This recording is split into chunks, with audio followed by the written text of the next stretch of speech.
It was supposed to be a special day, but the kitchen felt colder than ever. The birthday cake sat in the middle of the table, untouched, its candles flickering weakly as if they, too, were losing hope.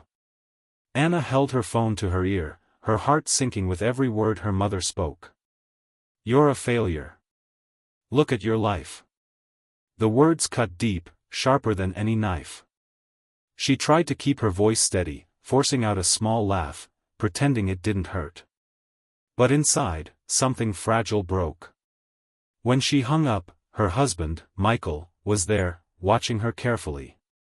She gave him a smile, one of those smiles meant to hide everything, the kind that says, "I'm fine," when you're anything but. He didn't push, and she was grateful for that. Still, his quiet eyes seemed to see right through her. The candles on the cake swayed in the draft, and Anna closed her eyes for a moment.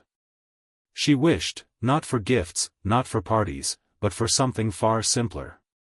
A sign. Just one sign that she wasn't as worthless as her mother made her feel. That her life, with all its flaws and setbacks, still had meaning. In that quiet moment, as the wax dripped down the sides of the cake, Anna didn't know that her wish was already on its way. She couldn't have guessed that the next morning would bring something that would change how she saw herself forever. That night, the house was still, but Anna's mind wouldn't rest. She lay in bed, staring at the ceiling, replaying her mother's voice over and over like a cruel echo she couldn't turn off. Every word seemed to stick, pulling up old doubts and failures she thought she had buried. Her chest felt heavy, and her eyes stung from holding back tears. She turned to face the wall, not wanting Michael to see her like this.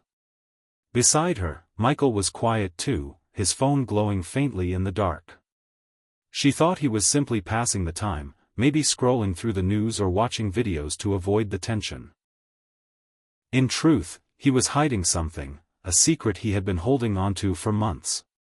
Anna's thoughts kept drifting to the life she once dreamed of, the ambitions that felt so far away now. She wondered if maybe her mother was right, if she had settled for less than she was capable of. The silence in the room felt heavier than the darkness, and Anna pulled the blanket tighter around herself, trying to find comfort in its warmth. Michael glanced at her from the corner of his eye, his heart aching. He wanted to tell her everything, to wipe away the hurt that clouded her face, but he knew the time wasn't right. For now, he simply reached over, placing a gentle hand on hers under the blanket. She didn't know it yet, but tomorrow would be different. The next morning, Anna sat at the kitchen table, cradling a warm mug of coffee between her hands. The night had left her drained, and her smile felt as thin as the steam rising from her cup. Michael walked in, an unusual energy in his step, and told her to come outside for a moment. She hesitated, confused, but followed him to the driveway. There, parked neatly under the soft morning light, was a car. Not brand new, but gleaming, clean, and perfect in her eyes. Anna froze, her breath catching in her throat. "Michael, what is this?" she asked, her voice trembling. He smiled, slipping the keys into her palm. "It's yours. I've been saving for months," he said. "I wanted you to feel free again, to chase your dreams."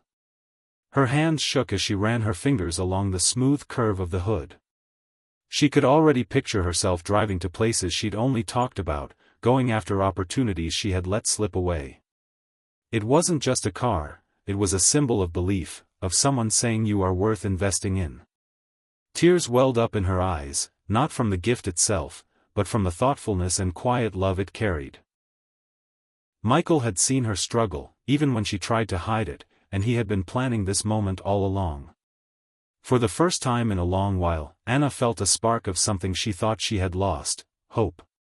They slid into the car together, the faint scent of fresh polish and leather filling the air. Michael started the engine, and Anna felt a shiver of excitement as the soft hum came to life. The driveway faded behind them, and with every turn of the wheels, a strange, beautiful sense of freedom began to settle over her. The morning sun streamed through the windshield, warming her face. She rolled down the window, letting the wind rush in and whip through her hair. It was such a simple thing, but it felt like breathing again after being underwater for too long. They drove with no particular destination, past quiet neighborhoods, down open roads, through stretches of green that seemed endless.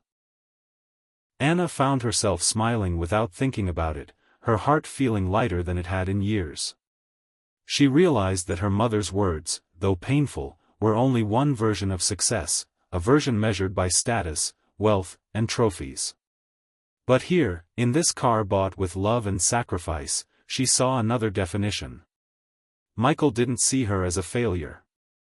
He saw her as someone worth believing in, worth surprising, worth loving deeply. Anna rested her hand over his on the gearshift, glancing at him with a quiet, grateful smile. She didn't say much, but she didn't need to. The road stretched ahead, and for the first time in a long time, she felt like she belonged on it, heading somewhere she truly wanted to go. That evening, Anna sat on the porch, the new car gleaming in the fading light. She scrolled through her phone and opened the camera, snapping a photo of it parked in the driveway. Her reflection in the car window showed a woman who looked different. Lighter. Stronger. She opened her social media and typed slowly, choosing her words with care, "I'm not a failure. I'm loved. And that's the greatest success of all." She posted it without overthinking, feeling a quiet sense of closure wash over her. Her mother didn't comment or call, but it didn't matter anymore. For years, Anna had chased approval that always seemed just out of reach, believing it was the only proof of her worth. But now she understood, love, kindness, and the people who stand beside you when you feel at your lowest are what truly define success. Michael came out with 2 mugs of tea, handing her one before settling beside her. "Long day?" he asked with a gentle smile. Anna nodded, leaning her head on his shoulder. "One of the best," she whispered. They sat there quietly, watching the sky turn shades of orange and gold, the car in front of them a reminder not just of a gift, but of a promise, that she would never again measure herself by someone else's definition. For the first time in years, Anna didn't feel like she had to prove anything to anyone. She already had everything that mattered.